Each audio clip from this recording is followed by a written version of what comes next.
बिस्मिल्लाहिर्रहमानिर्रहीम। मोमिनीन अस्सलामु अलैकुम।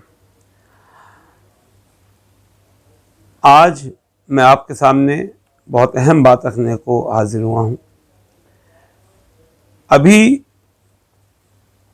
कुछ लोग ये प्रोपेगेंडा कर रहे हैं कि साहब अंजुमन हैदरी कमेटी जो है वो हटाई जा चुकी है, अमानतुल्लाह खान साहब ने हटा दी है, और वहाँ पर जो है कल्बे जवाद साहब ने, जिन्होंने पूरा लड़ाई लड़ी और ये पूरी कमेटी ये 10 साल से लीगली वहाँ काम कर रही थी। तो उस बारे में चंद बातें डॉक्यूमेंट्री में आवाम को बताना चाहता हूँ कि कितने बड़े झूठे और मक्कार और गद्दारे कौम ये लोग हैं जो इस प्रोपेगेंडे में शामिल हैं। देखिए 2019 में जब हमारा इलेक्शन हुआ तो एक झूठी कंप्लेंट दिल्ली वक्फ बोर्ड में की गई थी, जिसके बाद हमें एक नोटिस जारी किया गया और नोटिस जारी करने के बाद में उस नोटिस के ऊपर बाकायदा हमने अपना रिप्लाई फाइल किया और हमारा रिप्लाई फाइल होने के बाद एक इंक्वायरी कंडक्ट हुई और इंक्वायरी कंडक्ट होने के बाद में एक ये आप देखेंगे बाकायदा ऑफिस ऑर्डर, इस ऑर्डर को आप देखिए, ये ऑफिस ऑर्डर, ये आप डेट देखेंगे यहां पर 7/9/2019 सीईओ दिल्ली वक्फ बोर्ड ने टू द प्रेसिडेंट अंजुमन हैदरी के नाम पर यह ऑर्डर निकाला। इस ऑर्डर को पढ़ के सुना दूं।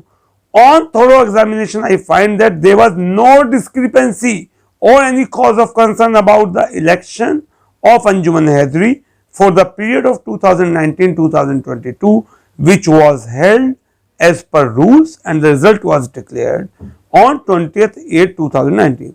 The information regarding the above mentioned election was in public domain via advertisement in two newspapers as produced before me. I withdraw my letter number such and such dated 22/8/2019. As per the representation of Anjuman Haidari, I came to know that they were given another letter number dated 26/8/2009. Since that letter was not approved by the undersigned, I declared that letter null and void.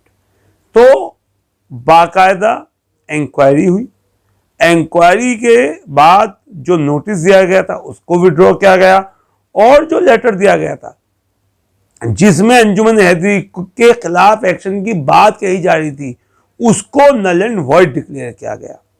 मगर उसके बाद भी क्योंकि मामला था 1300 करोड़ का, तो अमानतुल्लाह खान ने इन सीईओ साहब को, जिन्होंने इंक्वायरी करके ये ऑर्डर पास किया और जो ये कह रहे थे कि हाँ जो बहादुर अब्बास जनरल सेक्रेटरी ने 1300 करोड़ का दावा किया है वो सही है, तो वो उस दावे को हमें सपोर्ट करना चाहिए। और कोर्ट ने नोटिस इशू कर दिया था वक्फ बोर्ड को कि आप अपना जवाब दें, और वो 1300 करोड़ के फेवर में थे। तो अमानतुल्लाह खान ने वक्फ अंजुमन हैदरी के साथ साथ सीईओ वक्फ बोर्ड को भी हटाने का आदेश पास कर दिया, जबकि ना उनको अंजुमन हैदरी को हटाने की पावर थी और ना ही सीईओ दिल्ली वक्फ बोर्ड को हटाने की power. CEO Delhi Waqf board को लेफ्टिनेंट गवर्नर अपॉइंट करते हैं, वही हटा सकते हैं, मगर ये तो कुछ भी साइन करने पे आमादा थे क्योंकि मामला था 1300 करोड़ का।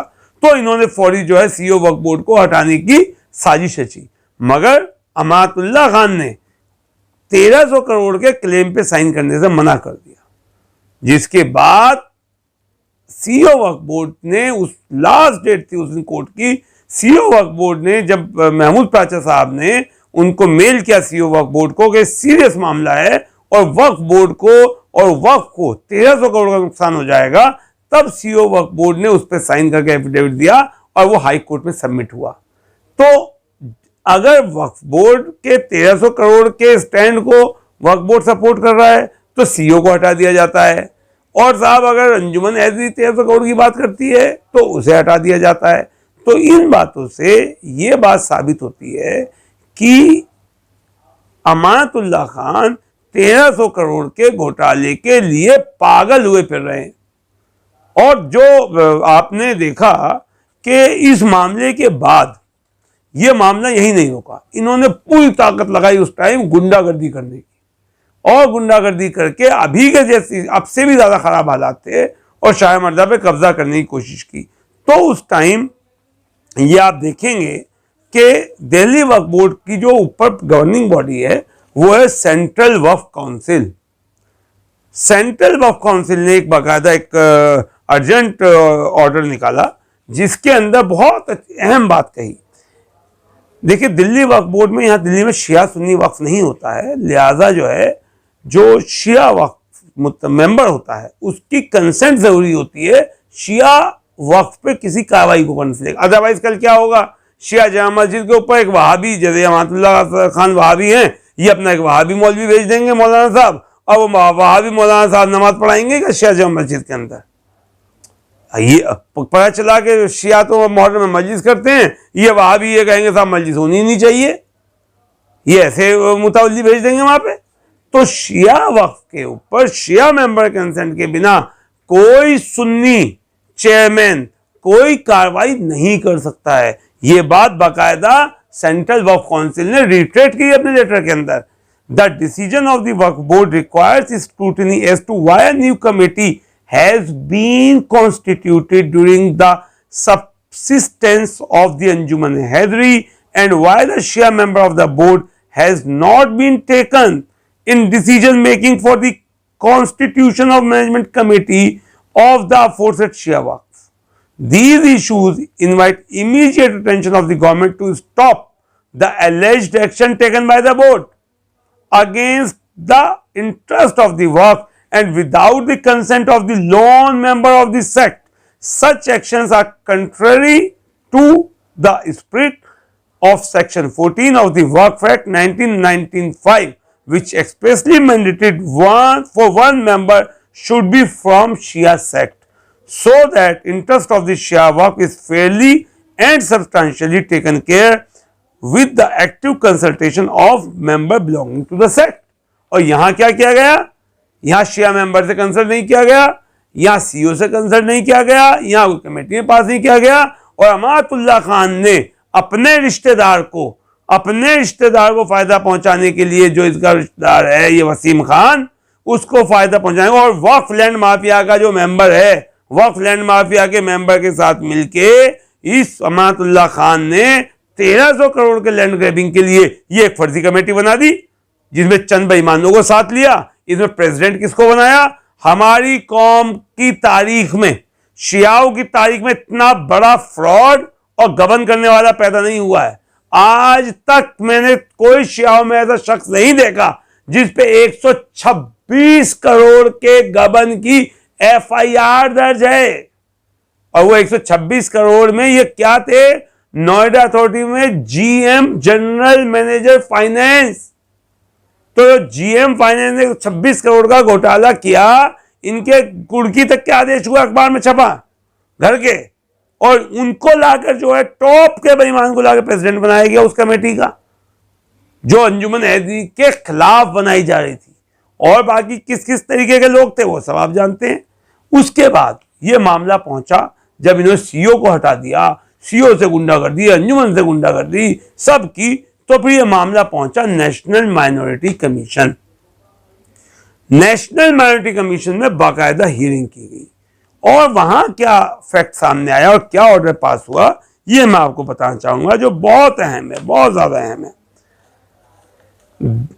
वहां बाकायदा डिप्टी सेक्रेटरी ने आके बताया कि अमातुल्लाह खान की चोरियों के, गबन के, बेईमानी के, वक्फ की लूट के तकरीबन 20 बड़े मामले ऐसे हैं जिनके ऊपर जांच के लिए लेफ्टिनेंट गवर्नर साहब को भेजा गया है।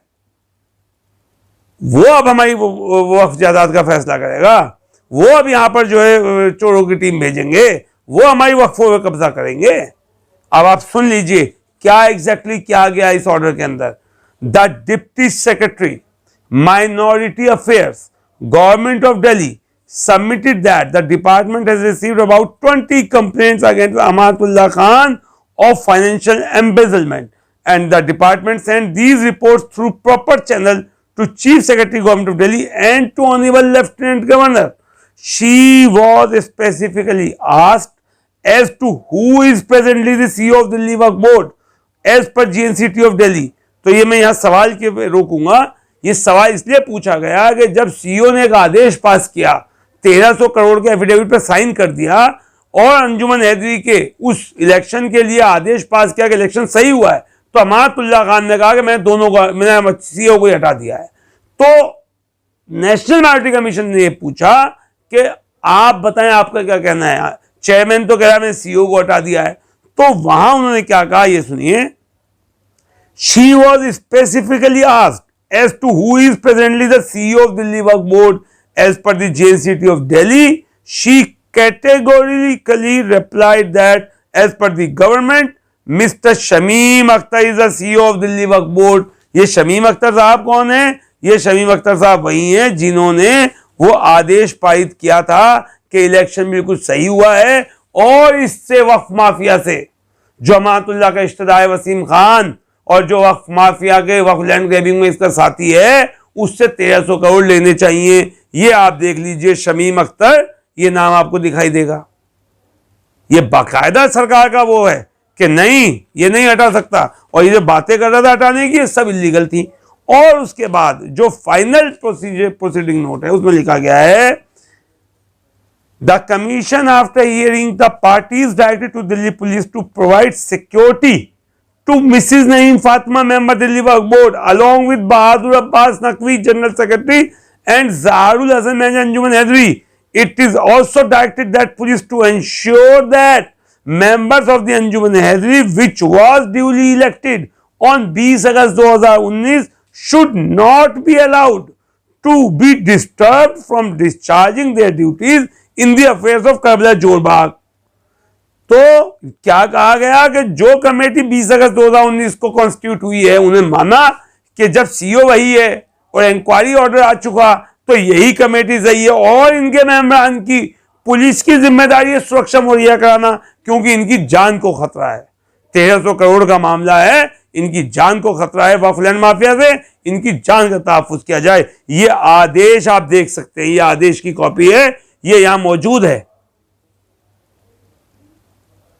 अब इसके बावजूद जब ये सब चीजें हो गई तो 2 साल तक ये लोग कहीं नहीं थे, क्योंकि ये सारे आदेश आ चुके थे।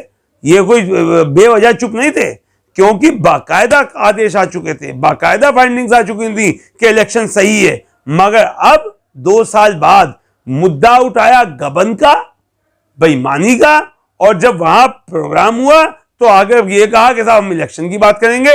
इलेक्शन जब ऑलरेडी कोर्ट्स में, नेशनल माइनॉरिटी कमीशन में, जहां जहां प्रोसीजर चले वहां तय हो चुका कि इलेक्शन सही है, फिर आप कौन होते हैं ये सब नाटक करने वाले? और पिछले 2 साल से अगर हम गलत थे तो आप कहां थे? तो ये सब मामला जो हैं कौम को गुमराह करने के लिए और सिर्फ इस 1300 करोड़ के केस को डैमेज करने के लिए वक्फ लैंड माफिया, वक्फ खोर, वक्फ चोर अमानतुल्लाह खान अपने प्यादों के जरिए, कुछ बेईमान शियाओं के जरिए, कुछ ऐसे चोरों के जरिए जो खुद वक्फ पे कब्जा करके बैठे हुए हैं, उनके जरिए अंजुमन को परेशान करके कब्जा करने पे आमादा है। और ये आज नहीं आमादा हुआ है, इवन जो हमारा आर्बिट्रेशन का केस है, जज की फाइंडिंग है कि वक्फ बोर्ड ने खुद अपने खिलाफ एफिडेविट दिए हैं, खुद केस हारने के एफिडेविट दिए हैं। वो तो महमूद प्राचा साहब ने आर्गुमेंट किया सही, जिस वजह से ये आदेश आया, ये ऑर्डर में लिखा हुआ है। प्राचा साहब की तारीफ की गई है कि ऐसे ईमानदार वकील होने चाहिए। और अमातुल्लाह खान चेयरमैन थे उस टाइम, जिन्होंने ये कहा कि 20,000 रुपए महीना पे ये नर्सरी की जगह इसी चोर के पास रहनी चाहिए, वसीम खान के पास। आप बताएं क्या इस जगह का 20,000 रुपए महीना होना चाहिए? ये वक्फ बोर्ड का एफिडेविट था। तो इन्हीं बातों के साथ मैं आपको ये बताना चाहता हूं, बहुत सारे फ्रॉड पैदा हुए। एक अभी और फ्रॉड थे, उन्होंने अलग अलग बातें करी, मगर हमें अभी आज ही ये वीडियो जो है मेरी, ये खास तौर से लीगल पॉइंट के ऊपर थी, हमारी लीगल पोजीशन के ऊपर थी। इंशाल्लाह और बातों के जवाब, जो बेहुदा बातें की जाती हैं और नए नए फ्रॉड बातें की जाती हैं बिना किसी डॉक्यूमेंट्री एविडेंस के। सबसे पहली बात यह है, आप कोई भी बात करें पहले उसका डॉक्यूमेंट्री एविडेंस दिखाएं, जिस तरह हमने दिखाया है। डॉक्यूमेंट्री एविडेंस के साथ बात करें, हम डॉक्यूमेंट्री एविडेंस का जवाब देंगे। कल्बे जवाद साहब ने क्या कहा यहाँ कि आपको कोई एतराज है, आप राइटिंग में हमको दें और राइटिंग में जवाब लें। आज तक एक भी अफराद ने राइटिंग में कोई अपना एतराज नहीं दिया है। क्यों? क्योंकि झूठे हैं, बेईमान हैं और वो बेईमानी वाली ही बातें करने पे आमादा रहते हैं। तो इसी के साथ मैं आपसे गुजारिश करूंगा हाथ जोड़ के कि जो भी आपके सामने इस तरीके की अफवाह या झूठा प्रोपेगेंडा लेके आए, उससे सबसे पहला सवाल आप ये करें कि वो कागज दिखाओ जो आपने कल्बे जवाद साहब को लिखकर भेजा है। क्या सवाल आपने किया है और उनका जवाब आया या नहीं आया। और अगर लिख के नहीं भेजा तो ये यहां गली में खड़े होकर प्रोपेगेंडा मत करो। आप गीबत हराम है, बिल्कुल ये बेवजह की झूठी अफवाहें ना फैलाओ आप। और हम यहां अंजुमन हैदरी के हमेशा से जिम्मेदार रहे हैं। हमें कोई भी इलेक्शन से रिलेटेड कोई भी सवाल है, आप हमें राइटिंग में भेजें, इंशाअल्लाह उसका जवाब राइटिंग में दिया जाएगा। सलाम।